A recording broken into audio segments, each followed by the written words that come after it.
Storytime, London has some of the nicest drug dealers that I personally come across. And disclaimer, I was offered, I wasn't looking for it, okay? I was just minding my own business, and it's like Brooklyn wannabe type neighborhood.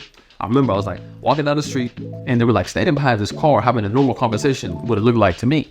And as I walk by, one of them stops the conversation, and like he just looks over at me, he goes, "Excuse me, would you like to buy some weed?" I was like, "No, I'm good, thank you." And that was it. I just kept walking, he went back to the conversation. He politely asked, I politely declined.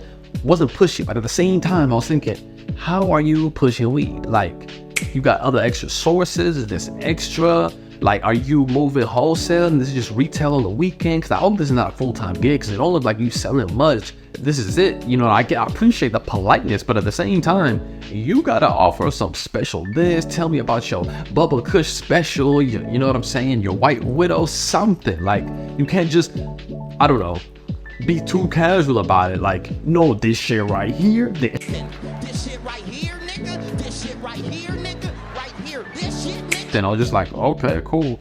And it was kind of odd, but most of the city stood true to the stereotype. Everybody was nice. Like, anytime I was looking for a place and somebody just pulled up on their phone, like, oh, you know, I don't know where this place is, but here's the directions. It's like, oh, I appreciate it, thank you. And super quiet on the tube, which is what they call that subway. So I don't know. There was even some Germans at this at this like Brooklyn wannabe neighborhood. It was like a thrift store there, which prices were so crazy. It's like, this is not thrift shopping. Like, I'm paying this much for used clothing. It make no sense.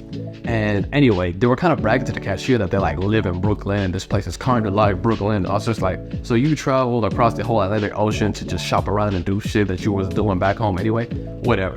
The thing that puzzled me was that they wanted to be white so bad, but they wanted to be like American white. And I was just like, if you German white and you trying to upgrade your culture, because Germans are not known for their personality or their food, you know what I'm saying? How come you're not upgrading to something doper like Black, Latino, Muslim, like something? Like, you really trying to go from Hitler white to hipster white?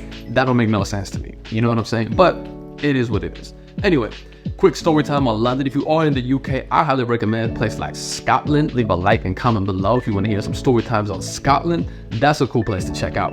But overall, the English, fuck them. You know what I'm saying? Irish, Scottish, different type of white folk, but they got like, I don't know, they got some spice in their soul. They some crazy motherfuckers. Anyway, thanks for tuning in. UFZ Podcast brought to you by Zaid. Peace.